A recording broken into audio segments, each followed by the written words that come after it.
What's up, fellas? What's up, guys? How are we doing today? Happy Tuesday. Tuesday. Week 1 is in the books. We got week 2 coming up. Yeah. Wow. We all got smiles on our face. I don't know why that's the case. Yeah. I know. Because it's just a game. It is just a game. I was very frustrated that night for sure. But anyway, before we get into all the football action, I have a shout out. My roommate Chad, it is his 30th birthday today. Nice. So congratulations to my roommate Chad. Happy 30th birthday. He is celebrating by working a double. Nice. So yeah, this is what we do in Ocean City. We work fucking super long shifts on our birthday because we don't get to have lives in the summertime. But shout out to Chad. We love you, buddy. Hopefully you're having a good day at work and it's pretty painless. But yeah, we can get into it now. I just want What the hell are you drinking, Brian? Iced tea. Oh, out of a mason jar. Thought it was like apple pie moonshine or something like that. Yeah, that was moonshine. I wouldn't be on this podcast very long. Class. Yeah. Joe said he went 12-4, tied for third, 120 points. Good for you, Joe. Hell yeah. Went good. I just recapped our week 1 picks. We did them against the spread. The spreads were taken into account last Thursday when we make the picks. That's how they always are. So they probably moved maybe a couple points by game time for a couple of them. But either way, I went 8-8. Brian also went 8-8, and Brooks went 9-7 against the spread. So not too bad of a week. Me and Brian got juiced out. Brooks might have eked out a couple bucks gambling wise. Yeah, the 1 o'clock slate, I kind of kicked the 1 o'clock slate's ass, and then got my ass kicked by the rest of the week. And 2 of my picks I will be talking about on the podcast today because there were 2 pretty bad beats. Both of the night games I had, Baltimore and Chicago. Both of them decided that they wanted to fucking collapse in the fourth quarter of those games. So that was really, really fun to watch. I'm glad it was like watching a slow, painful death. Yeah. Anyway, where do you guys want to start? Do you want to start with Ravens Bills and just get into it, get it over with? Oh yeah. Get into the rest Might of as the well. slate. Yeah. Well, I said on the podcast I thought we were going to blow them out. We were going to beat them by 2 scores, maybe 20 points, and it kind of looked like that for a lot of the game. 3.5 quarters. Yeah, three quarters for sure. Then the fourth quarter, Buffalo put up 265 yards of total offense. To put that in perspective, Cincinnati in the whole second half of their win put up 7 yards of total offense against the Browns. So pretty ridiculous. Josh Allen was unbelievable in this game, and so was Lamar Jackson. He played really, really well as well. But it kind of feels like Josh Allen is the Bills. He's the whole team. Like if he got hurt, I think they would win like 4 games. It's ridiculous like what he was able to do in that fourth quarter. And I know our defense was gassed, but it's not an excuse. I know Derrick Henry's fumble doesn't help. It puts the defense straight back onto the field. That's not an excuse. There was just a lot of things that we can point to. What did you guys take? What was your biggest takeaway? And then we'll get into the other stuff.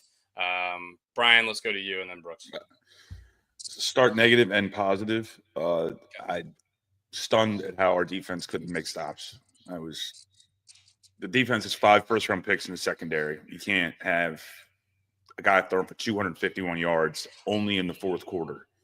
To put in perspective, all of University of Michigan's quarterbacks last year never threw for that many yards in a whole game. But the offense looked great. So you got to take the good and there's the bad, there's the good. Yeah. The season's not over. We can still go to the playoffs. We can still win the Super Bowl. And like we say all the time, if you don't win the last game of the year, no one really gives a shit. Mm-hmm. Would you rather lose by 40 points or lose like that? I mean, it's the eye of the beholder. It is what it is. We move on. I think we cancel the season. Yeah, it's over. I think that's what we should do. Let's trade Lamar to the Packers for 2 first-round picks and a D end or D tackle. Maybe Micah Parsons. Yeah, why not? He can play quarterback. Yeah. No, I mean, it's frustrating to see the defense, especially like the secondary. I mean, the defense as a whole would just get shredded.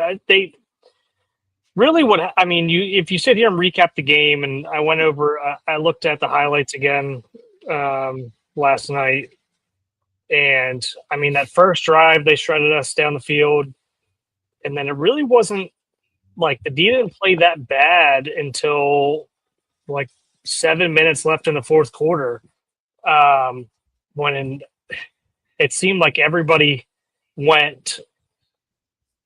It seemed like we went into cover two prevent and was on our heel. We were on our heels. Obviously, like Dusty said, the fumble didn't help, but yeah, that's frustrating. It is the first game of the season, so I'm not going to sit here and sound the alarm, if you will. We saw what happened last year. We started off pretty slow, and then second half of the year, we were the best defense or one of the best defenses in the league, and I think we ended up that way as well with everything. But I mean, not a ton of pass rush, which leaves your corners or your secondary out to dry in general. But yeah, it was frustrating to watch. And I mean, I go back to Mike McDaniel when he was here, and we were giving him a bunch of shit when he first started. But I mean, this is Orr's second year. You would think we wouldn't start off this way. But I also go back to, like, they played relatively good defense up until that last 5 to 7 minutes. So I don't know what the deal was with that. I don't know if that was just them being gassed because it's the first game of the year, like Dusty said, or if it's something else. I know everybody's seen the numbers, the trends, and everything like that with Harbaugh over the past 6 years or whatever. But yeah, it's definitely frustrating because that's what I literally fell asleep before the end of the game and woke up and was like, what the fuck happened? Mm-hmm. I think a lot of people did that. You're not the only one. I heard a lot of people saying that they turned the game off. There was people leaving the stadium in Buffalo. Yeah, I mean, I think, did the defense play great in the fourth quarter? No, obviously not. But I think Josh Allen was really, really that good, and it's almost impossible to stop him when he gets on runs like that. Well, and when you go into prevent defense and then he gets that hot, he's going to shred you. Yeah. And I totally agree with you. I wish we would have played more aggressively defensively in the fourth quarter, but maybe they didn't have the juice to do it, and maybe they're just not in shape because it's week one. And I don't know. There's a lot of things that could go into it. I think there's a couple plays I wanted to highlight. The Jair Alexander pass interference it was on the goal line. It was in like the second quarter. It was 4th and 5. Buffalo had the ball like just inside the 50 on our side of the field. And Josh Allen was running for his life and threw one up to the corner, and Jair Alexander got a pass interference that basically gave him a free touchdown. There was also a play very end of the second quarter going into halftime where they threw the ball to the sideline, and we were running into the tunnel thinking the half was over, but apparently they put 1 second back on the clock and gave them 3 points. That was another play I wanted to talk about. The Henry fumble, just as bad a timing as you can have for as good as he played in the game. That was just a complete killer. And also just there in the fourth quarter, the 2 3 and outs. Just like, what are we doing? We're moving the ball at will on them. I know Ed Oliver was probably, other than Josh Allen, the star of this game for the Bills. He was absolutely wrecking our offensive line the entire game by himself. And I think he's the best player on that defense by a mile. And he showed why. But there's no excuse for going 3 and out twice in the fourth quarter. Their defense is just as gassed as our defense, and we've been destroying them the whole day.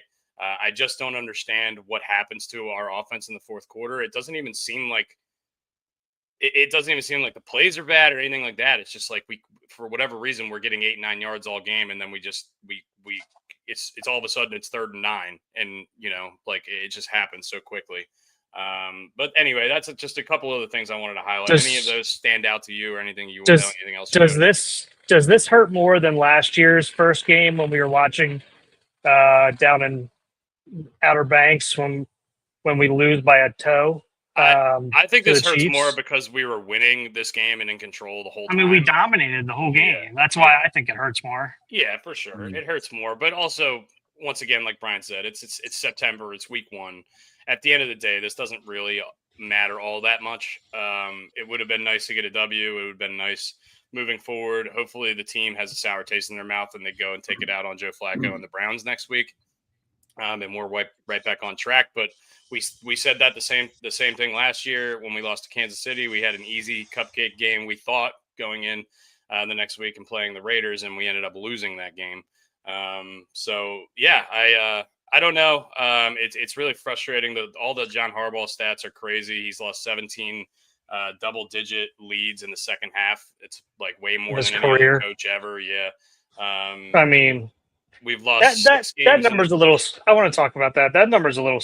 I mean, that's a lot, but I mean, he's been coaching for a long time. Yeah, and also but we have a lot of leads, so we have a lot more leads to blow. But it just doesn't make sense. The team is set to milk the clock in the fourth quarter, and it just seems like we can't do it, and I don't get it. Yeah, I think that number's a little skewed. Like it looks bad. It is bad. That's over a long career. And like Dusty said, there are a lot of leads where, I mean, we have a lot of double-digit leads in these games, but at the same time, man, there's got to be. I don't know. I go back. The last 6 years is what's more telling to me, and like there's got to be like some kind of a focus change or something that's happening in these fourth quarters, because this has become a trend over the last couple of years. It's really frustrating. I mean, they handled it second half of last year. They kind of took care of it. But Brian, what do you think? Some of those early Lamar years, he would fumble the ball late, trying to make a play that he probably didn't need to make, or maybe try to do too much is a better way to put it. So you can't throw that on Harbaugh. Yeah. But there is something systemic here. And maybe if you get and we all played sports, you get into a mentality where you're like, are we actually going to be able to hold on to this lead? Yeah. You start to feel that. That scares me. Yourself, yeah. Well, it's like and as soon as like one break goes their way, you start to feel that, right? You're like, all right, is this happening again? I don't know. I don't know what the answer is. Like, do you play aggressive? I mean, I still think you play aggressive, but I mean, I don't know, man. It's happening too much to the point where, is it Harbaugh like radioing in to make these calls in terms of like the defense, or are they like taking it easy, like dumbing down the plays here on offense in the fourth quarter to try to run out some clock, which I understand, but at some point you're like throwing the ball and it's an incomplete pass and it's stopping the clock and you're like, what are we doing here? Yeah. I almost wish especially on offense, I wish we would just not even look at the clock and just run our offense, because it just feels like the offense just hits. And I don't care like if it's a situation like we saw this in the Chargers-Chiefs game. The Chargers were throwing the ball all the way up until the end, and they had a lead and they had the ball. They weren't running the ball and just giving up and basically accepting the punt. They kept throwing the ball. They kept putting the ball in Herbert's hands, and I would like to see us do a little bit more of that too. I don't necessarily. I mean, obviously you have Derrick Henry. You want to hand it to him, and it's unfortunate the timing of the fumble. And it's the same thing that happened last year with the fumble with Mark Andrews, and then we know the rest of the story. We don't have to relive that any more than we already have. But Zay Flowers the year before. Yep, Zay Flowers the year before. Yeah, I don't know. I don't know what the answer is. I still think coming out of that game, I am confident that we're going to be one of the best teams in the league. I think that the Bills are going to be right there at the end, and I think we hung right there with them, and really we dominated them for the majority of the game. So I'm not worried about the team moving forward. But once we get into this situation again in January, I don't want to be having this conversation again in January. I'm so sick of it. I agree, and I think that's the positive you take out of it. I know, like, at the end of the day, like we're all frustrated and everything like that. That shouldn't have been a loss. But to look at the first game of the year, and usually there's a ton of sloppy play anyway in the first couple games. We saw some of that with some of the tackling here and there and some of the blocking as well. But regardless of that, I mean, we straight up dominated them the entire game. I mean, it's not like they have like the best defense in the league or anything like that, but I mean, they handled business basically the whole time. But going back to your point about keeping the foot on the gas a little bit. I mean, remember last year when we almost gave up that ridiculous lead to the Cowboys, and Lamar came out in the press conference and was like, "Hey, we need to not take our foot off the gas." Like we almost blew that fucking, and he was Yeah, pissed. that was week 3 after we lost to the Raiders. Yeah. Yeah, and I mean, we could have potentially went 0-3 right there in that game, and damn close to doing it. So, I mean, they know. Obviously, they know. They've been here before. I don't know. I don't know what it is, and I know there was a lot of Ravens fans on Twitter calling for them to go for that fourth and 3 play. But I mean, Lamar came out and said that he was cramping and had to get off the field. So I can't sit here and say like you still should have went for it. No, I mean, if it's medical, it's medical. He's got to get off the field because I mean nobody wants to go for it more than Lamar. He wants to go for it every fourth down. So if he's saying that he had to get off, then he had to get off. The other thing that I wanted to bring up, as well as I lose my train of thought. Yeah. While you're thinking, one thing is the Ravens don't have a closer on defense. We used to have Suggs. We used to have Nada, obviously Ray, and they would make a play near the end of the game so that we didn't have to worry about any of these conversations. We don't really have that closer right now. It might be Kyle Hamilton. Clowney's still out there, still a free agent, and we got 0 pass rush that game. Yeah.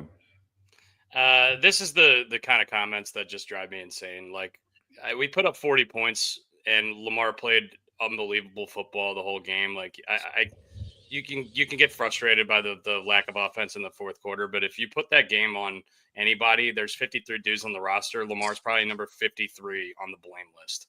I just don't get it. I don't know why people still hate on Lamar. He put up 40 points in the first 3 fucking quarters. Like, what's he supposed to do? I don't know. I'm sorry to James. I'm not trying to shit on you or whatever, but I just hear this so much. And I walk into work yesterday and there's NFL Network, ESPN, and ESPN2, and all 3 TVs. One of them's the highlights of the game last night. One of them's why can't the Ravens deliver? And one of them's what's wrong with Lamar Jackson in the fourth quarter. And I'm just like, this is fucking ridiculous. Look at his numbers at the end of the year and look what he's doing, like on a drive to drive basis. Like it's ridiculous. Like, Andrews fumbled last year. That cost us the game. Henry fumbled this year. That cost us the game. Like it's going to happen. Like, and Lamar's going to make boneheaded plays like that too, because it's football. Tom Brady threw interceptions to lose games too. And he's the greatest quarterback ever. But I don't know. It's just, I get so angry with people. Like it's clear as day. They were the 2 best quarterbacks that played football yesterday. Like, yeah, do you want? So we can't trade Lamar for Josh Allen. So if you want Josh Allen, that sucks. But we have the second. If you think Josh Allen's better, we have the second best quarterback in the league. So we have as good a chance as anybody else. It's almost like Buffalo knows that they. I say bend but don't break, but when you give up 40 points, you're breaking. I mean, they got their ass kicked, but they sit there and it's almost like teams like even the Chiefs, when we played the Chiefs in the playoffs 2 years ago and Zay fumbled, or when we played Buffalo, was it 4 years ago now? It's almost like teams are waiting for us to make that mistake ourselves, if that makes sense. It's almost like they're just waiting. They're just sitting there waiting. Like Josh Allen just knows, because all I got to do, I mean, obviously he played great, but he's like, I just need to not turn the ball over. And just wait for them to shoot themselves in the foot. Do I think this is going to happen all year? No, I'm not going to sit here and say like this is going to happen every single game. It's not. It's just it's a little fresh because we all know what happened in the playoffs the last few years. So I think that's why there's such an overreaction to this. But I mean, they could very well not lose another game the rest of the year. That's how good I think that their offense is. I mean, they can score with the best of them. That's for sure. It's just, when is the defense going to get on track? I think that they will. You can't have that much talent and not get it back on track? And is the O-line going to get back on track like last year when we gave them a bunch of shit through fucking 6 weeks or something like that? And then they really came together and played well. So we'll see. We'll see if Lele is the answer, if he needs to get into a groove like he did last year, or if this is if it's Ben Cleveland at some point. Who knows? We'll see where that kind of heads to. So on the other side, it seemed like Ronnie Stanley had a really good game. Yeah, I guess I don't know. I didn't really pay that much attention to it. Was this just like PFF rankings saying that he had a good game or something?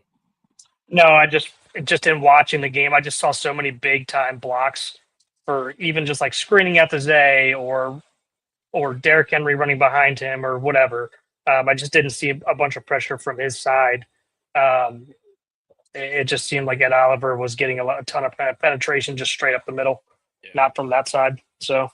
Look, I'll say this coming out of the game, and I know Buffalo won, but I will say this. I think we're a better team than them overall. You don't feel good if you're Buffalo, right? I think, look, if you're Buffalo, your entire offense is hinging on Josh Allen, which a lot of teams are dependent on their quarterback. But your entire defense is pretty much hinged on Ed Oliver being that good every week. Because if he's not, you're going to give up 40, 50 points a week. That was ugly. Their defense was bad. Their secondary was completely lost. Zay Flowers was wide open the whole game. I don't know where Bateman was. We haven't even talked about the DeAndre Hopkins catch. Was one of the best catches I've ever seen in my life. The bull on the beach jumped off the ground for a second. It was unbelievable. I mean, it was unbelievable that catch. But yeah, I just think like. It's very, very top heavy in Buffalo. And if you see anybody get hurt or anything like that, it just feels like they have a lot less answers. So I think just depth of the roster and especially the starters, I think the Ravens have a better team. Once again, I keep saying that we have a better team and we keep losing. I mean, so it's really wrong. I don't know. It's really Josh Allen and James Cook. I mean, their wide receivers are very lackluster. I mean, their tight ends are pretty decent, but they're not like the best in the league. But yeah, I'm in agreement with you, and I'm not. I think they're way better than KC. I'll tell you that in terms of it as a team. But if I'm a Buffalo fan, and I think they said like 25,000 people left that game before the end of the game, and Josh Allen, good on him, called him out for it. Which was pretty funny. I thought that was awesome. I love Josh Allen, to be honest with you. I think being a Raven, this is why we said this all last year. Like, you don't need to shit on the other quarterback just because you're in an MVP race. Like, we need to appreciate like some of these guys while we got him. Like, he's a generational quarterback, but he literally came out and said like, "Hey, if this is week 12 and you're 10-0 or you're 10-1 and you leave that early, and you got to go to work the next day, I kind of get it. But this is week 1. Like, what are we doing?" Yeah, and it was also like the best football game. It's probably the best football game we're going to see this year. Let's just take our biases out. Oh, like that's the most exciting, at least. It was a historical comeback. Josh Allen was 0-16 in his career when trailing with 4 or less minutes left. That's just a surprising stat, actually. Crazy. I didn't know that. But yeah, anyway, we there was so many moments in the fourth quarter, and I don't want to compare it to one of the greatest Super Bowl comebacks ever, but it kept reminding me of that Patriots-Falcons game where the Falcons kept making plays that I was just like, all right, finally it's over. Like they're dead now, and then all of a sudden they weren't dead. Yeah. It kept feeling like that over and over again throughout the fourth quarter. It's Michael Myers. Yeah. It's Michael Myers. They're the Michael Myers team. They couldn't kill him. They just couldn't kill him. Couldn't kill him. Shoot him Couldn't kill him 6 times in the chest. He falls over a 3-story balcony and he just walks away. And also, Derrick Henry, it looks like he's better now than he was when he was young. Yeah, he needs to put some stickum on his freaking gloves, though. Nobody feels worse about that than him. He knows that, but yeah, I feel bad for all the Cleveland defensive players this week because he's going to be out with a vengeance trying to kill everyone, I think. Yeah. Yeah, it's going to be a massacre. Anyway, yeah, Ravens look great for 3.5 quarters. We've heard this story so many times. We're not going to harken on it anymore, but I'm sure we'll reference the Ravens Bills game more as we discuss the rest of the week. What stood out to you in terms of teams you thought were going to be good that are bad, teams that you thought were bad that maybe overperformed this week? Let's just talk about a couple other teams that surprised you. For me, I'll start with it. And just so we can have a quick discussion, I thought Green Bay looked unbelievably good against Detroit in their game at home. They looked dominant offensively and defensively in that game. Detroit, who's one of the best running teams in the league, and I know they lost their coordinator and a couple of their coordinator and a couple of offensive linemen. They couldn't run the ball at all. I think Gibbs and Montgomery had like 50 total yards combined, which we know from the last couple of years that those two are putting up 200 plus regularly. What did we think of the Green Bay game, and are we worried about Detroit coming out of this, or do we think it was just a dominant performance from Green Bay? Brian, let's go to you first. Dominant performance by Green Bay. It's week 1. You can't read too much into it yet. Those teams are too good. They're too good. They're going to be just fine. Green Bay looked really good, and a Dan Campbell coach team, just like we talk about how we think the Ravens are going to be better. I think they're going to rebound just as like the Ravens will. So they'll galvanize. Brooks, they'll galvanize. Green Bay surprised me how good they looked, and vice versa. Like I was saying, it surprised me how bad Detroit looked, and I don't know if that was a result of just how good. I don't think that's how good Green Bay is, just to be honest with you. But, I mean, I don't know. Detroit's got to be a little bit worried that, I mean, Sonic and Knuckles, as they like to call themselves, couldn't get the ball going at all. Mm-hmm. So with losing, what's his face, Glasgow or Glassnow, whatever his name is. Ragnow, because Glasnow's still there. I mean, they got to be a little bit worried. I know that was a little bit of a talking point, whether that offensive line was going to be the same, but yeah, super impressed by what Green Bay did. I did not expect that, and vice versa. Didn't expect Detroit to look as bad as they did, but I'm also not expecting Detroit to look that bad the rest of the year. I could definitely see Dan Campbell getting into their ass this week and then turning things around, righting the ship pretty quickly. Randy says, I don't know if the Colts are good or the Dolphins are that bad, but the Colts surprised me. Yeah. Pigtown says, I think the Dolphins are pretty bad. I think the Dolphins are a complete disaster. Mike McDaniel is now first in the running for first coach fired above Daboll.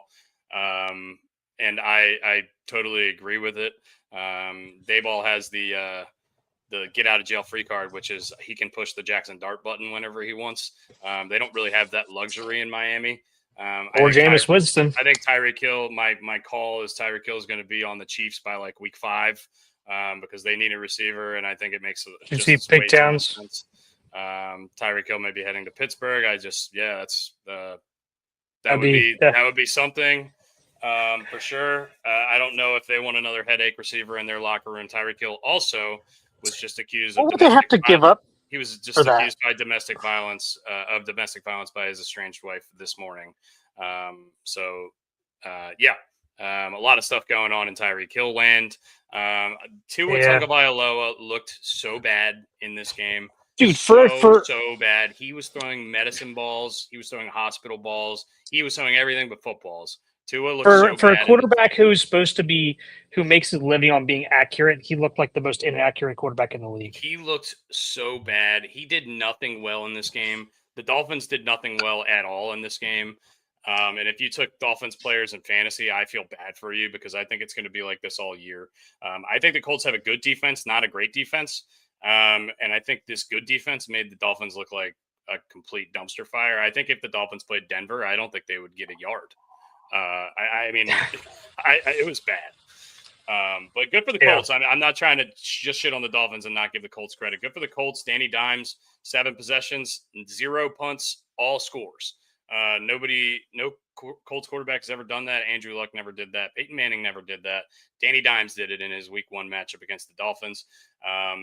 So good for Daniel Jones. Bad news for Anthony Richardson, who looks like he's probably not going to be playing much football this year, but we'll see. I don't know. The Colts could lose their next 3, and then we could be talking about him again. Pittman looked good. The receivers were pretty open. Tyler Warren looked really good in this game. Brian, do you have any thoughts on the either the Colts or the Dolphins? The Dolphins looked god awful. I heard you say, I was over in the kitchen here. Heard you say something about Tyreek Hill getting accused of domestic violence this morning. Yeah, so that's round 2 for him. Yeah. I don't think the Colts are that good. I think the Dolphins are that bad. Yeah. So. I think I agree with you. We'll move past that. I thought the Jets looked good. One thing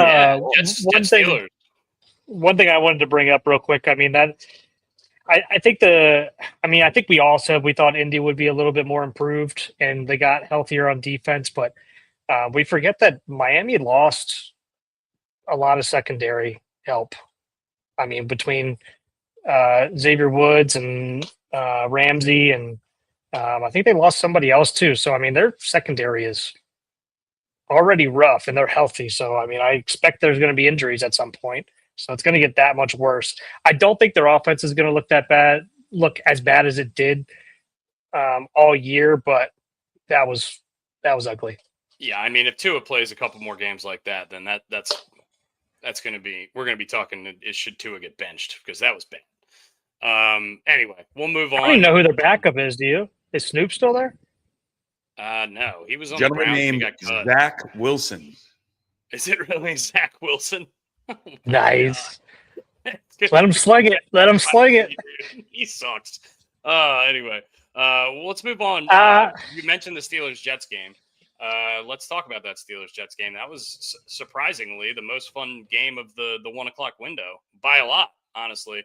A lot of scoring. Aaron Rodgers looked pretty good in the game. Justin Fields looked really good, a lot better than I thought he would. Mm-hmm. Just really a lot of competence out of both offenses. I think if you're disappointed in any group in general, it'd probably be the Steelers defense. They did win the game, but the Steelers defense was kind of getting gashed by Justin Fields. Should not give up 30-some points to the Jets. What do we make of this? Do you agree with me that the Steelers defense kind of underperformed, and do you agree with me that Justin Fields looked a lot better than we expected? I agree, but going back to our closer line, or at least the closer line that I made with the Ravens, the Steelers have 2 closers. One is obviously T.J. Watt, and then that hit that Ramsey put on to dislodge the ball from, I think, Garrett Wilson. That's a monster play. Yeah. And I mean, they have Hightower's healthy again this year. So they have that going for them as well. So it was super surprising to see their D get gashed that way. Obviously we talked about it with the Ravens. It was surprising to see that as well. Surprising but unsurprising at the same time. But yeah, I mean, I'm not going to sit here and I've always been an Aaron Rodgers supporter. I said he was an upgrade from their quarterbacks last year, and I thought he was going to play a whole lot better this year, being another year removed from his Achilles and having a little bit more pieces and an offensive line around him. So it was good to see him play well. I was more surprised about Justin Fields, man. He looked really good with the same thing that Rodgers had last year, basically, in New York, because I don't think they went out and got a ton of people. I guess Breece Hall is another year removed from his injury, so he did look like he had a little bit of juice. So, I think good for Justin Fields, good for Aaron Rodgers. I think both of the quarterbacks looked a lot better in this game than I expected. I think this was the lowest over/under total of the week, by the way, and it went over in the first half. So that was interesting for sure. Chris Boswell making that 60-yarder with like a minute left on the clock or whatever. That's as clutch as it gets. That would have been good from 70. There was one that it's not Matt Prater, but whoever the kicker for the Cardinals is, he hit one from like 55 that looked like it was still ascending when it went through the goalposts. I was like, holy shit. But anyway, yeah, that was a really, really fun game. Are we more worried about the Steelers as Ravens fans coming out of that game, or are we still cautiously optimistic? I said we needed to be at the beginning of the season. We needed to be more worried about them. Yeah. Brian? I'm in the same boat as I was before the game. Yeah. I don't. Okay. We're just a better team. Yeah, I agree. It doesn't mean we're going to win though, because we're always the better team. We always lose. Well, those two teams, no matter how the Steelers could be 0-15 and they might beat us at the end of the season, because those games are rock fights. All right, before we continue on the Sunday's games, we haven't talked about Thursday and Friday's games at all, and I know that they happened a little bit ago, so let's just go through them. Cowboys-Eagles. I thought the Cowboys outplayed the Eagles in this game. I didn't think the Eagles looked good at all, especially on offense, especially with their top receivers getting like 3 total targets. They played as good as they needed to win the game ultimately, but if CeeDee Lamb had a set of hands on him, like he was the best receiver in the NFL, like he's purported to be, he would have probably had like 250 yards receiving, and they would have won this game by 20. And also the Miles Sanders fumble in the second half, right before the lightning delay, was a complete drive killer and completely killed the momentum of the Cowboys. I don't think the Cowboys are all that good. I think the Eagles just looked really, really bad in this game. But I don't know. What did you guys take away from this? Did you take away the same thing I did, that the Cowboys should have won the game? Yes, and Jalen Carter's an idiot. Yeah, Jalen. I didn't even think about that. Yeah, I wish I would have bet on that before the game. Jalen Carter spits on Dak before the first play. Well, because also he's a game wrecker. That definitely probably changed the line of the game, like the live line. And I think we might be having a different conversation. We'd be having a different conversation if he was in that game. Yeah, for sure. I mean, I wasn't surprised by how. I mean, we all said it here that we thought Dallas was going to be better than what people are saying in terms of. I mean, they just have a ton of talent on that team.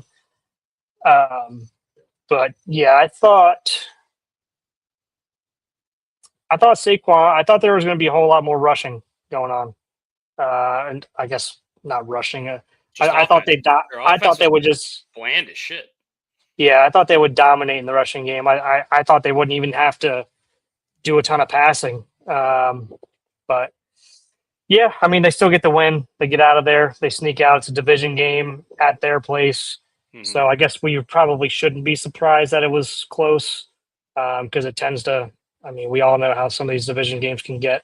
They can get a little weird at times. But they win. They get out of there. They don't have to play there again this year unless they see each other in the playoffs.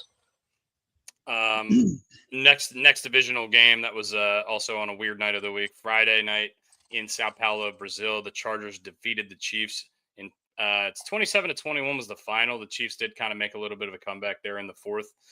Justin Herbert, I think this is the best game I've ever seen him play. He looked great, I thought, from start to finish. I feel a lot better about my Chargers to win the division pick after this week, because the odds have completely shifted. They were plus 370. Now they are the favorites to win this division. Alongside the Chiefs, I believe they're just above them. I think it's like plus 150 and plus 160. But anyway, it's too early to go that heavy, I think. They couldn't run the ball all that well, that being the Chargers, but Herbert was slinging the rock all over the place. McConkey looked good. Quentin Johnston looked really good in this game. And Herbert looked really good with his legs, made a lot of really good plays with his legs outside of the pocket. And the Chiefs, I don't know, man. They didn't inspire confidence in me, the Chiefs. What do we think about either of these teams? I think they look like shit. Yeah. They look like shit too, they were boring. They were stale. Yeah. I mean, they put up 20 points, but I mean, it seemed like it was hard to come by. Yeah. Bri? You guys basically hit everything that I was going to say. So, yeah. But again, they had Patrick Mahomes. They're going to be fine. Yeah. Chiefs is still the Chiefs. They'll figure out a way to get in the playoffs, and They're a team that's been there, done that. They'll figure out a way to grind out games and get some wins. Who's more likely to fall off a cliff completely this year, the Chiefs or the Lions? Lions. Yeah, I say Lions, but I mean, I think the Lions have more talent, to be honest with you. Yeah, But I still think it's the Lions just because, I mean, Andy Reid's been there, done that. They still have Spagnuolo there, and Nagy's still there. I mean, it's what Brian likes to say. It's continuity. So, And Patrick Mahomes is like Tim Tebow. You never rooted against Tim Tebow. One, because God might strike you down, like a thunderstorm randomly happens. You just get struck by lightning. And Tim Tebow would always find a way to win when the big game came around. This is, once again, it's week 1. Yeah. Now, if they're 0-3, then we have a different conversation. Yeah. Week 1, and I mean, we've seen this defense. I mean, this defense is really freaking good now, and they didn't lose a ton. So look for them to tighten up a little bit. And I mean, Justin Herbert's a dog, man. I've always liked him, but it was always that can he make a comeback and win a game by himself? So yeah, and this was technically a Chargers home game, so obviously that means that the Chargers have to go to Kansas City later on in the year. Mm-hmm. Yeah, so the Chiefs can make this game up from a divisional standings standpoint. Yeah. This was as much of a home game for the Chargers as their actual home games because they don't have fans. Right. So I just wanted to let you know that. Anyway. Well, I was listening to Travis Kelce, or I saw like an Instagram thing. I guess they played the or what was it? Maybe it wasn't him. Regardless, whenever the Chargers played in Mexico, like last year, a couple of years ago, they were like, yeah, there was more Chargers fans there because it's so close to the border. San Diego is that a lot of those in Mexico City, like it was more Chargers fans there than at the actual whatever the LA stadium's called. SoFi? Are they SoFi? SoFi. Okay.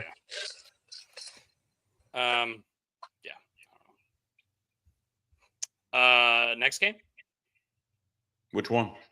Let's talk about Bucs Falcons, another divisional matchup. Falcons. I don't know what I can say about them. I don't know why I gambled on them. I picked Tampa when we did this podcast, and then I was like, they're a home dog. It's week 1. It's the conference division game. By the way, the stat I gave out last week, 23-7 for the last 30 week 1 divisional home dogs. They were 1-3 this week, so that stat was bullshit. Anyway, the Falcons really, really pissed me off. They should have won the game. They didn't. What I will say for Tampa is that Baker Mayfield looks like he gets better throughout the game, and in the fourth quarter, he looks pretty much unstoppable. And it's been like that for the last couple of years. And also, Emeka Egbuka is as advertised. That guy looked fucking awesome. Wow, he did. Really, really good rookie performance in his first game, 2 touchdowns.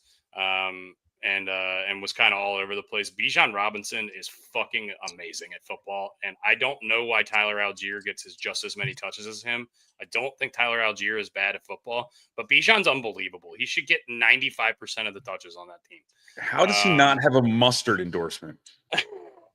Bijan, Rob, come on. Oh my god. Does he not have a mustard? Him and Cooper DeJean should go into a mustard company together. Bijan DeJean. That's actually a really good idea. Great Poupon, get on this. Great Poupon. One of the more identifiable commercials of my childhood. When that car pulls up, it's like a limo and it rolls down. Pardon me, do you have any Grey Poupon? Man, I haven't had Grey Poupon in a long time. I got some in the fridge. I got some in the fridge, but I don't use it on much. Yeah, that's true. It's in my fridge. Another game I wanted to mention, the Browns and their stupid kicker that doesn't have any vowels in his last name. He sucks, and he lost them this game. They should have 100% beat the Bengals in this game.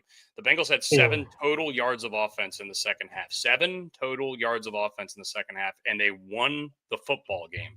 Only the Browns could lose in such a way. Their kicker missed an extra point in the third quarter. He also missed like a 30-yard field goal in the fourth quarter that would have won them the game or at least put them up. The Bengals offense, I don't know. We were talking about how they were world beaters last year. Joe Burrow looked like he couldn't do anything in the second half. But he started slow last year too, man. Well, the Bengals in general, the Bengals offense, they didn't pick it up to like week 3 or 4, and then they were, like we said, world beaters. So I don't know what it is about them and starting slow. We didn't think the Dolphins or the Giants were going to be good this year. The offensive performance by Cincinnati, we all thought Cincinnati was going to have the best offense in the league. They looked like one of the 3 or 4 worst. The variance between where we thought they were going to be and what they did, that's probably the biggest unit failure of the weekend for me. Anniversary fast approaching. Hell yeah, we're getting close. 11 months. Let's go, Joe. We appreciate you, man. The original Huckleberry. Yesterday. I didn't know that. They should have. I mean, yeah. Sorry to that guy. I hope he didn't. I don't want people to lose their jobs. But if you're not good at your job, then maybe you shouldn't be there. Anyway. Yeah, I wonder where he came. I wonder if he's new this year or what, or if they. I wonder what that whole deal is. The only vowel in his last name is a sometimes Y. Sometimes Y and W. Yeah, it's ridiculous. But yeah, I mean, really, the kicker lost him that game because Flacco looks pretty good. I mean, you can't blame it on their defense. Their defense held what should be a really good offense to 17 points in the entire game. But again, like I said, they historically start slow and then pick it up. But you think they would figure it out by year whatever Burrow's in. Burrow and Chase and T. Higgins are in at this point. So but Myles Garrett, game wrecker. Almost had 3 sacks in a row on a drive. Yeah, I thought Joe Burrow died. That's wild. Joe Burrow died. He took a hit. I can't remember if it was Garrett or an interior defensive lineman, and he just got splattered. You thought he was dead? Him getting up. I haven't dug deep into that game, but I watched it via Red Zone, and it was on one of the boxes on our quad box we had going on. The Dolphins-Colts game started on that quad box, and it was off in about 7 minutes, which might be a new record for me to take a game off the screen. I couldn't watch any more of it, though. Raiders-Pats we can get through quickly. Drake May did not look good in this game. The Patriots as a whole had a lot of injuries coming into this game, especially on the defensive side. Christian Gonzalez, who's their best defensive player, probably their best player on their team, didn't play. And good for Geno. Brock Bowers comes out of this with like a little nagging injury. Hopefully he's okay. It seems like he's day to day, so I'm not worried long term about him. Geno still looks good, man. Geno, yeah, he can still sling it. I mean, he's kind of like the first guy that is like, hey, let's not give up on a quarterback. And I was watching Ryan's show yesterday, and Zach Bollinger said this. He's like the first slash like trademark guy that we give up on quarterbacks way too early. Yeah. He's made a damn good career. I mean, I think Baker Mayfield's kind of doing the same thing, obviously. Yeah. Darnold, even Darnold, yeah. But yeah, good for Geno. Good for Geno, man. In our lifetime, yeah, I would agree. I guess the first one that really got given up on was the New England Patriots drafted a guy number 1 overall named Jim Plunkett and then cut him. Mm-hmm. Then he went and won 2 Super Bowls with the Raiders. Mm-hmm. Speaking of and it's funny that I bring that up because obviously the Raiders and the Patriots played. Here's a fun stat. I just thought about this right now. It's 1-1. This is the only game ever where the owner of the team has a statue outside of the opponent's stadium. Oh my God. And he also called a game this week, the Washington game. I think there's probably one other. I think Charles Haley. Is he an owner? No, the owner. I mean, not Charles Haley. George Young. I feel like George Young had a statue outside somebody's Maybe. I don't know. Anyway, Pats didn't look good in this game. This game was not super exciting, and I don't really have super high expectations for either of these teams, so I don't really think we need to talk about it too much unless you guys have anything else on the game. Cardinals Saints. I thought the Cardinals didn't look very good in this game. I thought the Saints were going to be the worst team in the NFL, and I think they had a very good chance of winning this game with Spencer Rattler at quarterback. And I don't feel nearly as good about my Cardinals to make the wild card bet after this game. Kyler had an illness. Yeah, it is week 1, and Kyler wasn't 100% going into the game. I understand that, but yeah, just kind of really inconsistent. Some drives looked like unbelievable, and then some drives just looked like they had never played football before, and that's kind of what you get in the Kyler Murray experience. It's just when he takes off running, he just looks like he's so much faster than everybody else because his legs just move so quickly. Well, he's real tiny. Yeah, he's a real small guy. Just scurrying Whenever he around. runs, that's the noise I want to make. I think the story of this game was the hideous jerseys. Oh my God, they look like UCF. I was like, are they playing UCF? I thought Wake Forest played on Sunday. Yeah. I'm like, what the hell? And they kind of played like Wake Forest.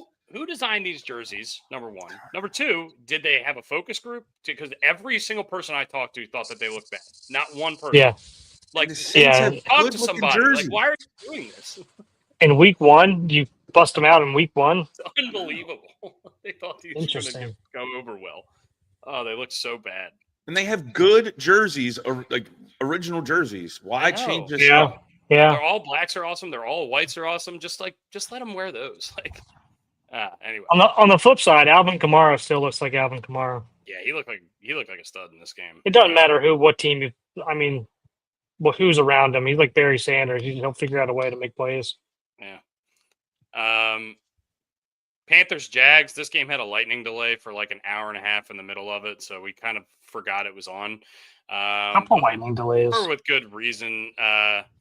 With good reason though. Bryce Young looked like the Bryce Young of last year, and the Bryce Young of the year before that. He looked bad, really, really bad in this game. Ted McMillan flashed a little bit, but I don't really have any takeaways from the Panthers other than they're not going to be good again. And then people who were hyping them up, I don't know. I don't believe in them. I think the Jags went out and took care of business. I don't necessarily think they looked great. Travis Hunter played 39 snaps on offense and only 6 on defense, which we kind of knew. I think they're going to ease him into the defensive part of the role. But Travis Etienne was the story of the Jacksonville Jaguars offense. He looked so good in this game. They actually traded Tank Bigsby to the Eagles last night. It looks like he's going to be the number 1 there. This is completely opposite of what I said before the season because I did not believe in Travis Etienne. I was big on Tank Bigsby, but he went out there and shut my ass up because he looked great in this game. Brian Thomas also housed an end around from like the 20. That was cool. Etienne's injuries were a bigger deal than what we thought, maybe. And they still have that dude Tootin, who was the fastest running back at the combine last year, who they got late. He's going to be in there as well. Good for the Jags. They took care of business against a really bad Panthers team. Do you guys have anything to add? No. I mean, I know you're saying. I think the Jags are much improved. I think we all said that. Yeah. Or they're going to be much better this year, and I don't know. It was good to see them kind of take care of business when they were supposed to.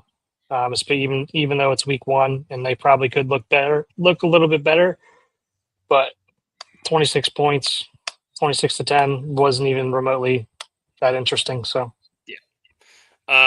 Broncos Titans. This game, another one that is a lot closer, I think, than a lot of people thought it was going to be. Broncos defense looks unbelievable. Cam Ward looked okay. He had some flashes, but nothing spectacular. What I'll say about this game is that Bo Nix looked really bad. I don't think Bo Nix is as bad as he played in this game, but he did not look good at all. He threw some really, really bad throws, really, really bad passes in this game. What did you guys think? Agreed. I didn't get a chance to watch this game that much, so I don't really have much to say. I feel like every time I looked up, Bo Nix was either getting picked off or close to picked off, or getting sacked. It seemed like he was on the run a lot. It didn't look good. Didn't look good at all. I was very surprised to see how out of sorts their offense looked. He had a couple good throws to Cortland Sutton and I forget who else, but I mean, overall, not what I was expecting out of Bo Nix. Yeah, Dobbins and Harvey kind of did the true split. Dobbins actually out carried him. I think we'll kind of see that flip throughout the season. Dobbins looked good though, and their offense is good enough to win this game. I don't think Titans are great or horrible, and maybe they may be horrible. Who knows? It depends on how good the quarterback is, but I think the Broncos clear and away have the best defense in the league, and I think they showed that this weekend. Next game, Commanders Giants. Not a lot to take away from this game. I didn't think Jaden Daniels played all that well, but I don't think he needed to because Russell Wilson looked like a fucking statue in that pocket, and they were rushing 4 the whole game, and he looked like they were rushing 8. I don't know how long they're going to let him play. I know they said he's going to start again this week against the Cowboys. If he looks like that against the Cowboys, I think he's going to be pretty much done here after like 2 or 3 weeks.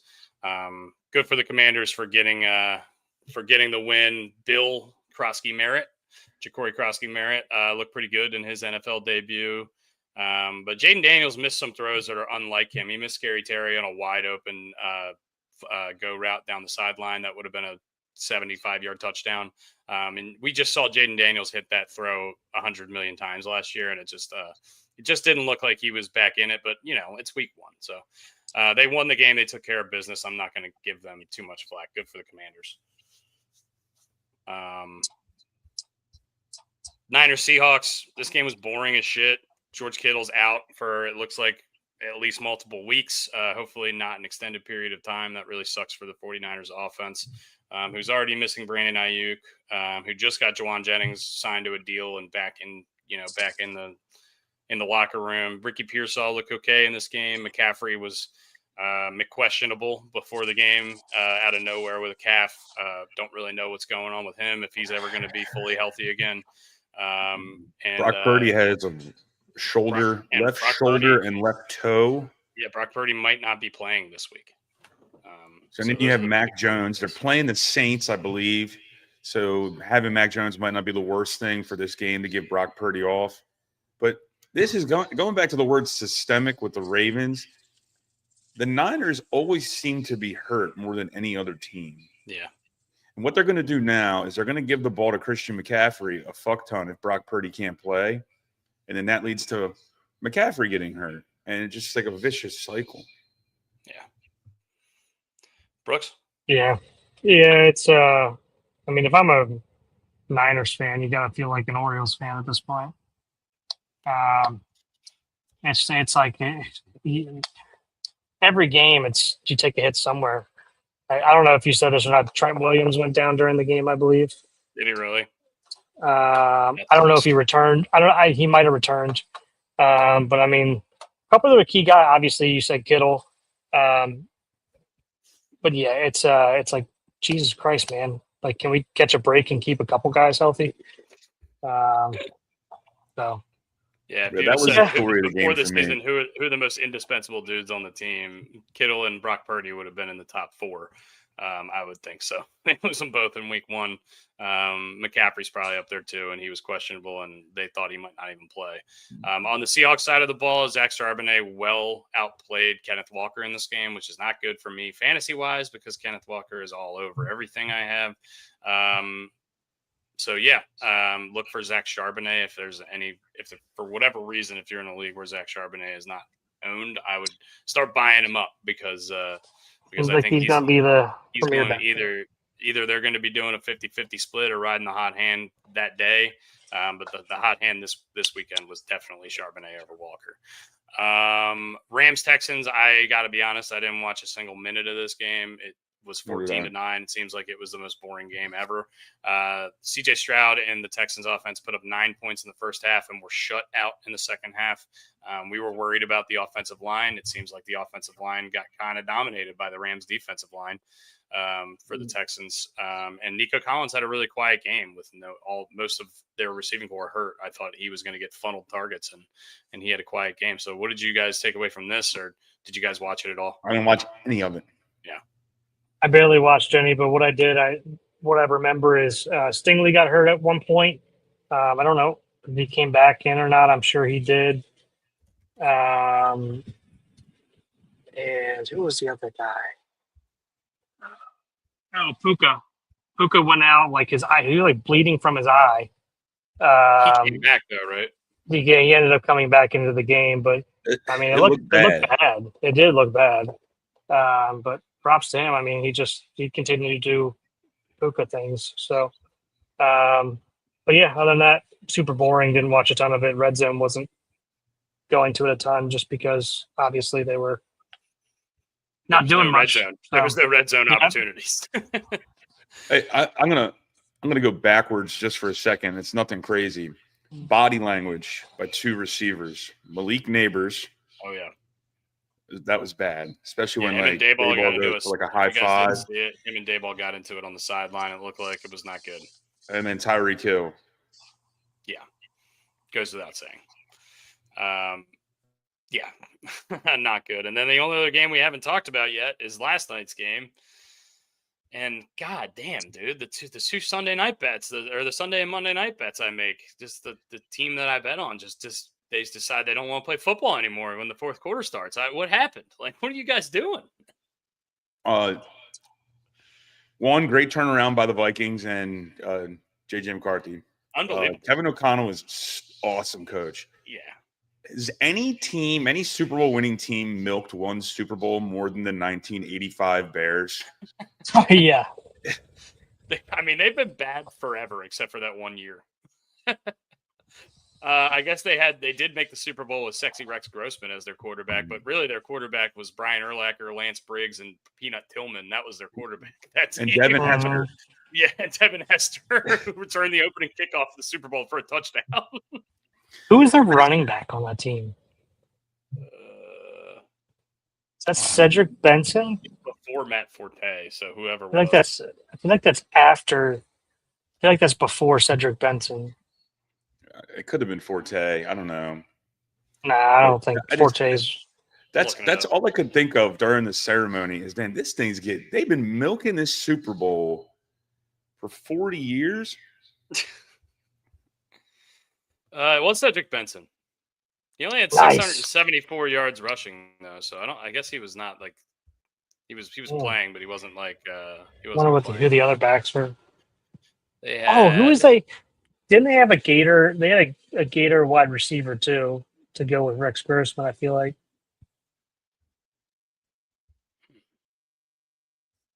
Speaking of Bears, I don't know. But speaking of Bears wide receivers, I thought DJ Moore died on the field yesterday near the end of that game. He back in like 2 plays later. I thought he was done. They were looking at him for like 15 minutes. I mean, he got sliced and diced up high and down low. He was holding his arm. JJ McCarthy is undefeated, never lost in high school or college, now 1-0 as a pro. Wow. Didn't know that at all. I will say this. He looked a hell of a lot more athletic than I gave him credit for in that fourth quarter, especially on that touchdown run. Throwing a pick six, like a back-breaking pick six like that at the early stages of the second half and having the poise to come back and have that good of a fourth quarter, I think that bodes well for him. Good for the Vikings for taking a shot on him and not, running back the Sam Darnold team again and just making a decision and saying this is going to be our guy. Because he looked really good in that fourth quarter, and I didn't give him a lot of credit coming into the year. But, I mean, look, if he's going to be good, then this Vikings team, we're going to have to take a hell of a lot more seriously than we were. That team won 15 games last year, and their roster didn't change all that much. They still got a lot of really good players. So, yeah, I really like what I saw out of the Vikings last night. I hate what I saw out of the Bears late in the game. It looked like they were poised to have a coming out party, and then they just completely – took the foot off the gas in the fourth.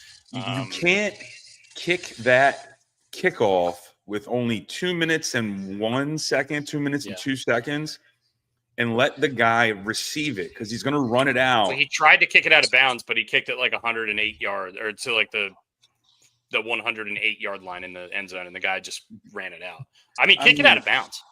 Just literally, like, you need to stop regardless. Just kick it out of bounds. Kick it out of bounds. Right? Like that cost him the game. Yeah. I mean, what cost him the game was giving up 21 points in the fourth quarter. Well, but yeah. At that point, like, you're still trying to win. You still have a chance. They just couldn't stop the Vikings in the fourth quarter at all. They couldn't stop them. What did you guys think about Caleb Williams and their offense? I thought he looked okay. First half. I thought he looked okay, but not great. Yeah. It seemed like he was on the run a lot again. Yeah. Aikman was making some good points. Now, while I think he started 10 for 10 to start the game, he started 10 for 10, but a bunch of them were either checkdowns or like a mid-range throw. And Aikman called out 2 plays where he saw that he had like ones where it had been 30 or bigger chunk plays, and he just didn't see them at all. And he said, in order to be great in this league, you got to be able to hit those and see those. Yeah, I agree. I give him a little lenience still, with him being a second-year guy and week 1. But I agree. I mean, he's got to make those. He's going to have to make those throws eventually. I mean, I don't know. I think they have weapons all over the place on offense, but it seems like for whatever reason, no matter how many good offensive line players they get in there, their offensive line as a unit just doesn't play well together.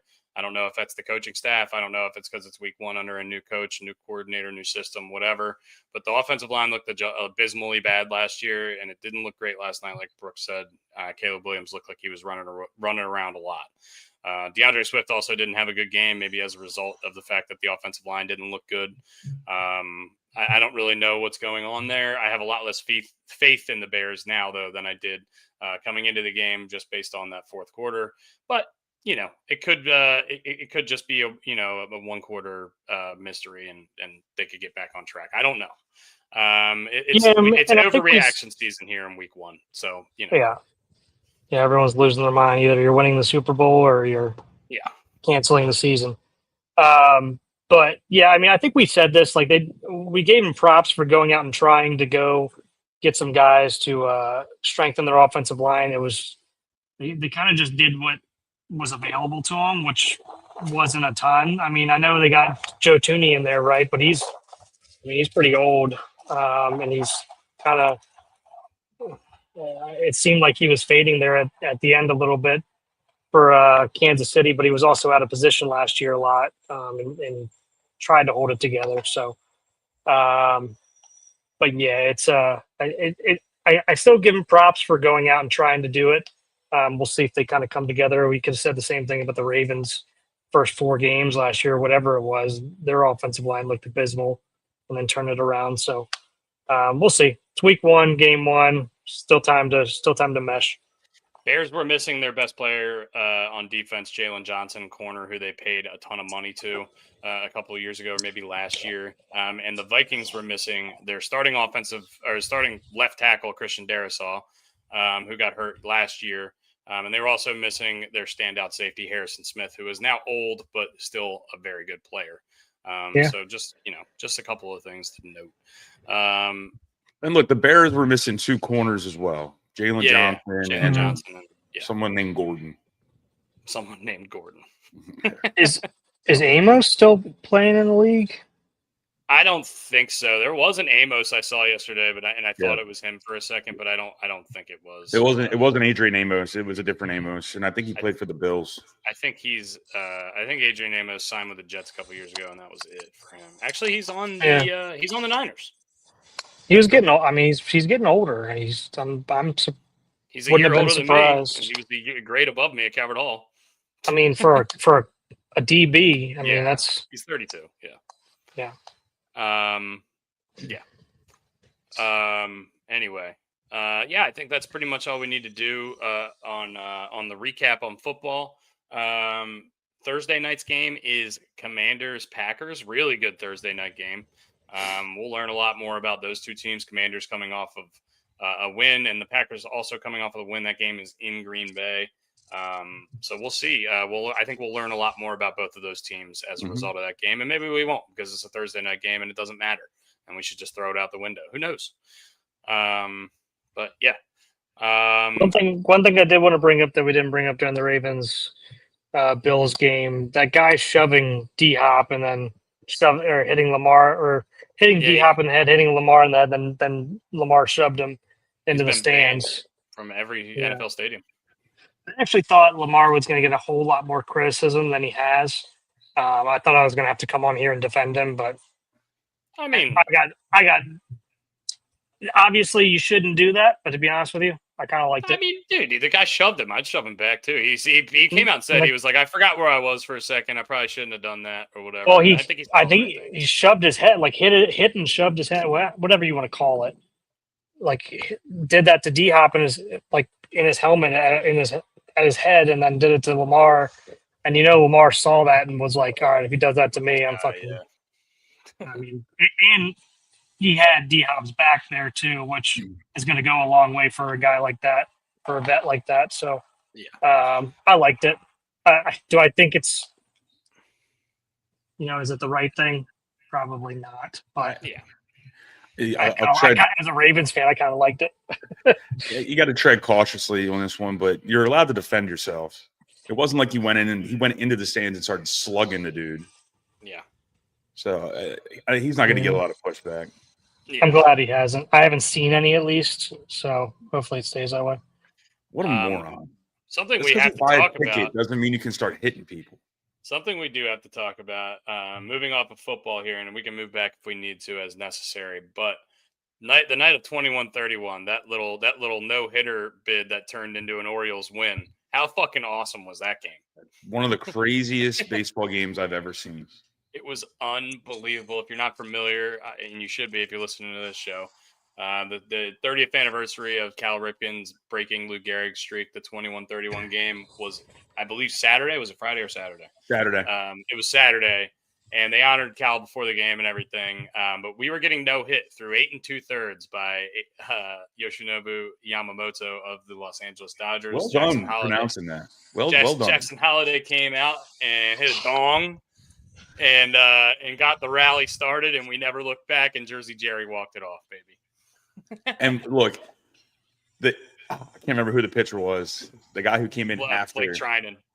Yeah, and he wanted that third strike with. I think it was a 2-2 count, and there was a ball right on like the lower outside, knees, and and he wanted it. Yeah, he was mad. He was big mad. Big mad. Yeah. And then I mean. Everything that went into it. So not even is it 21-31. Do we almost get hit when everyone is at the stadium celebrating? Then we get the winning hit off of a former Oriole. And is it Tanner Scott or whatever? Oh, yeah, Tanner Scott.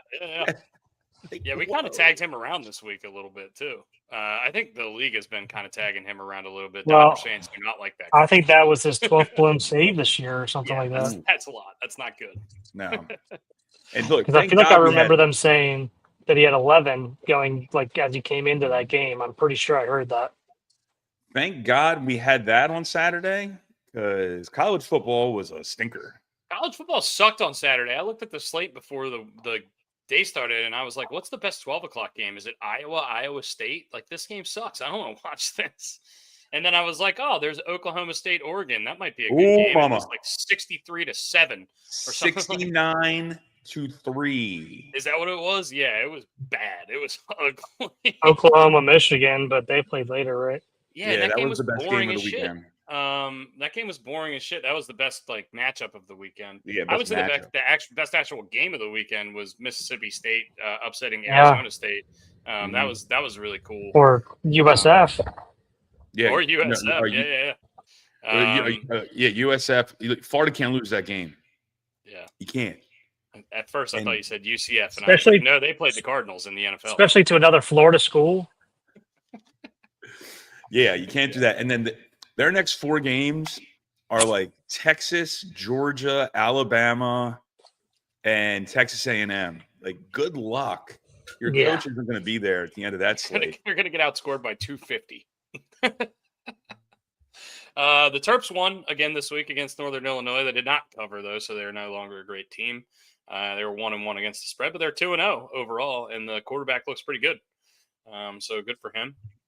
Arch Manning threw 4 touchdowns in the first half of his game this week. I think it was against Austin P.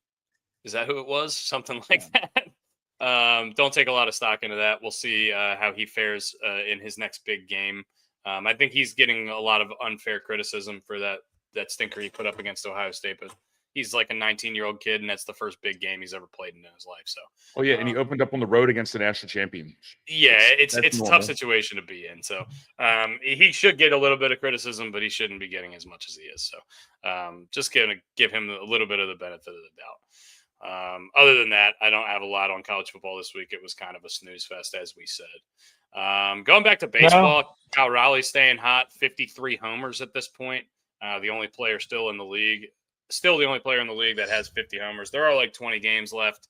Schwarber's at 49, Otani's at 48, Eugenio Suarez at 45, and Aaron Judge at 43. That's the top 5 in terms of homers. A couple of those guys will get to 50, but I don't know. I mean, we've had this conversation intermittently throughout the year. I think Cal Raleigh is still staunchly in that MVP conversation with Aaron Judge, and I don't know how you guys, if you've changed your mind or if you're still in the camp of where you were before. I'm leaning towards Cal Raleigh just because of the historic things he's doing, but I know you guys are a little more old school than me, and the batting average is bringing it down a little bit for him.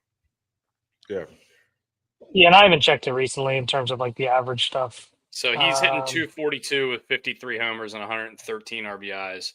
Aaron Judge is hitting 321 with 43 homers and 97 RBIs. So 16 less RBIs, 10 less homers, but his batting average is 80 points higher. What about? And he missed like a week and a half. Yeah. Not that matters. Really, I don't know. I think it's going to come down to the wire here. I don't know which way I'm going to go on this until probably the end of the season, to be honest with you. Yeah. Another one of the batting average leaders in the league this year, Trey Turner, is hitting 305. It looks like he's out for the rest of the regular season. They think he'll be back in time for the playoffs. I think they're playing this cautiously with him. I'm not 100% sure what's wrong with him, but he's eyeing a playoff return. He has a hamstring strain, which sucks for a speedster like him. Those things can linger quite a bit. And the Dodgers just missed a no-hitter again last night, by the way. Glasnow had 7 innings, no hit. They brought in Trinan. He threw the 8th inning, no hit, and then they gave it up in the 9th inning, I believe. So look at the Dodgers just going out here throwing no-nos left and right. It's also kind of weird that Glasnow was losing the game but throwing a no-hitter.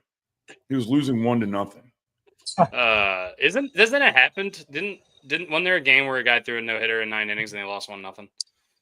Yeah. Old school, right? Like old. Can't remember who it was, but it might have been. I don't remember. But going back to the Orioles game, did that walk-off not feel like Robert Andino-esque?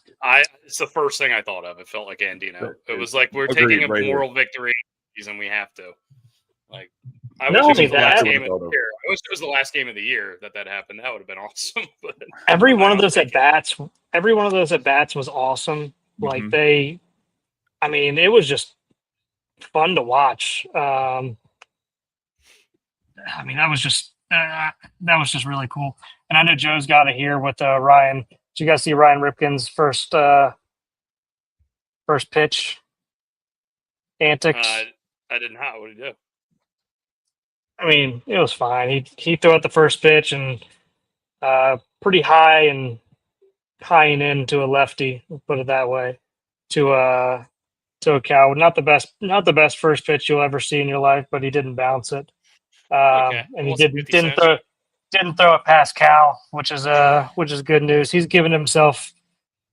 ragged on himself enough. I don't think he needs any more. He knows it was pretty rough. So did he throw it from the mound, or was he in front of the mound? He was in front of the mound, and then Cal was in front of the plate, actually, and then Eddie Murray actually pushed him like, no, Cal, you got to get back behind the plate. Yeah. So that was cool. It was cool seeing, like, the guys that came back, and even Griffey was there. Griffey was there to. Yeah, the Moose And was there. Like you said, Brian, that's the first time Palmera has been there in a really long time. Yeah. And got a nice little reception too, so that's good. Yeah, I'm sure that made him feel good. I saw Messina was there. I saw Bunbury was there. I saw Caitlin Clark was there. Yeah. I saw a bunch of people there. Griffey was. That's really cool to see Griffey. Brady Anderson. I saw pictures of him. I think there's just a lot of guys. Surhoff. Yeah. Eddie Murray, obviously. Harold Baines was there. Harold Baines. Yeah. St. Michael's. And what's his? Well, they actually introduced him as St. Michael's own. Oh, really? Well, I think he still lives there. Does he actually? Yeah. Who else? There was a shoot. Oh, John Miller came back, which was awesome. Oh, that's cool. Yeah, I didn't. And see actually did the introduction for Cal onto the field That's to do his little Corvette. So that was really cool. I mean, John Miller's the best, man. He's awesome. Yeah. I mean, it's awesome to celebrate Cal and what he's meant to the city. Why 30? Why not like 25? Do we have one at 25? Or are we going to do one at 35? Why 30? I don't know. They probably Maybe it could have been on the road.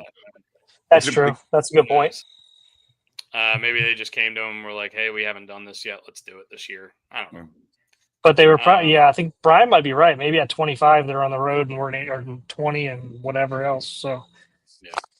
COVID. That's a good point. I didn't even think about that. Yeah. Well, that makes more sense. Quick update around the MLB. The Orioles are in last place in the AL East. It looks like the AL East is going to have 3 playoff teams: the Blue Jays, Yankees, and Red Sox, all with 95+% chance of making the playoffs. Detroit is going to be the only team in the Central, it seems like, unless the Cleveland Guardians can go on a run at the end of the year. But I don't know about that. Houston and Seattle are both fighting for the AL West. And whoever doesn't win will probably get that last wild card, with Texas kind of close behind them, but a little bit further off than you'd want. Philadelphia dominating that division. The Mets are also going to be making the playoffs from that division, it seems like. In the Central, Milwaukee has the best record in the league, which is still dumbfounding to me. They have 89 wins. Nobody else has more than 84. And Chicago Cubs right behind them, with the Reds have an outside chance of making the playoffs. And then Dodgers, Padres both locked in to the playoffs. They are fighting for that division. They are 1 game off of each other. We did just do a pretty good job against both of those teams. Took all 3 against the Padres. Took 2 out of 3 against the Dodgers. So we kind of dictated the NL West race a little bit as Orioles fans. So I'm pretty pumped about it, man. I mean, we're doing the best we can to build as much momentum and play good baseball here at the end of the year. So I couldn't ask for anything more. And one other note, because we're not going to be on here tomorrow. Tomorrow is Paul Skeens Day at the Yard. Mm-hmm. So if you guys are around and want to go see probably the Cy Young winner, I suggest you get your ass there. I would say a lock at this point. He is a 1.98 ERA. The next closest guy in the National League is Freddie Peralta, who's got 2.5. So Paul Skeens, Tyler Wells. Yeah. Paul Skeens, even Wells. matchup. Pretty. I would say pretty even matchup. Probably advantage Orioles if I really had to. We didn't even talk about the Messiah walk-off, by the way. How about that Messiah walk-off bomb? We didn't even talk about that. Yeah. That was also off Tanner Scott, lefty crime. 2 nights in a row. 2 nights in a row, Tanner Scott gets walked off by his old team. Man, that felt good. I don't have anything against Tanner Scott. I kind of feel bad for the guy, but I love that we're taking him down. Yeah, but I mean that was cool. First home run at Camden Yards is a walk off. That's pretty awesome, and got a good bit of it. Got a good piece of it too. Knew it right away. Yeah. So. Yeah. That was really awesome. Good to see the young kid get some momentum. Hopefully he can keep it going and get hot throughout the rest of the season and come into next year with some fire. Any other thoughts on the Orioles, on baseball and football? Any other closing thoughts? I think we can probably wrap up here in a bit. You guys have anything you noticed from the weekend of sports that you wanted to talk about? I don't really have anything else. think it was a pretty good football weekend. It's pretty good just to have football back. The football itself was not the best, but it'll get better throughout the year. And we, like I said, we have some more marquee matchups this week. We got Commanders Packers on Thursday night. We got a Super Bowl rematch. Chiefs Eagles are coming up next week on Sunday. And I believe that's just a 1:00 Sunday kickoff, which is pretty crazy. So yeah, a lot of stuff to look forward to this coming week in sports. And we have the Ryder Cup in a couple weeks. Yeah, I'm looking forward to that. It's going to be amazing, which I just found out is the same weekend as Ocean's Calling. So I'm not going to be able to watch a minute of it, which sucks ass. But whatever. Got to do what you got to do. Yeah, that's all I got for today. Maryland's football's next game is against Towson on Saturday. So hopefully we can beat them. It'd be nice. That'd be nice. That would be nice. I think Dusty, you're off Sundays, right? I'm up on Sundays, correct. Okay. I'm coming down the beach. It's Friday through Tuesday. Okay. Let's meet up on Sunday. I'll be with my mom and dad. So mom and dad are coming down to meet. Maybe we get together, watch football. But I want to go to Bowl on the Beach. It sounds like that's where you go. Let's watch the 1:00 Ravens game at Bowl on the Beach on Sunday. I'm totally fine with that. And I think Mr. Dean might be there. I think. Oh, I don't think they have enough oysters at Bowl on the Beach for what we're gonna do. It'd be myself, mom, dad, my buddy Roach, you. That'd be a good time. Hell yeah. Let's do it. I got some friends down here that'll come join us as well. Hell yeah! So it'll be fun. I turned 40 on Friday. Oh no! Oh no! God, my roommate turned 30 today. You're turning 40 on Friday. What the hell's going on this week? Yeah, I'm coming down Friday. I know you work. Thursday's gonna be a show.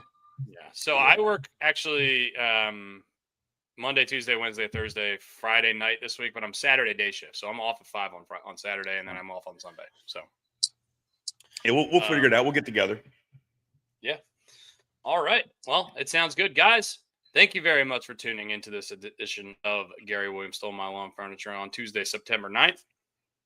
Happy birthday once again to Chad Barsikowski, my roommate. I hope you have a great double shift. That sucks ass. The Ravens are going to be fine. Everything's fine. Don't worry.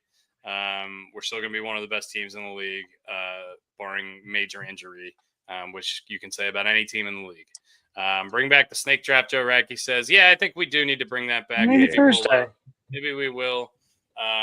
It was nice to have a little break from it because I think we went through a lot of topics and we kind of ran it. We kind of burned ourselves out on it. But yeah, maybe we will bring back the snake draft. We'll bring it back. We'll get some immaculate grid going too at some point. But I think today we're gonna go our separate ways early here today. But it's been an hour and a half. So I haven't been getting a lot of sleep this past week. So I'm gonna try to lay down here after we get. Yeah, I've worked 2 doubles in the last 3 days. I need to go. And if I had to guess, Thursday show. If you know anything about our birthday shows, you just saw Dusty's birthday show a couple weeks ago. We'll probably have a good time on the birthday show. Yeah, we'll have a good time on the birthday show. Yeah, for sure. Now I have to work. at night, so I can't get too crazy. But good guy. I'm a seasoned vet. I'll be able to power through. He is Montreal steak seasoned. All right, we're going to go away now, guys. Thank you very much. Outros are weird. Have a great Tuesday, and we will see you on Thursday for our NFL preview and some other shenanigans and fun. Happy birthday to Brian already. See you guys. See you Thursday, boys.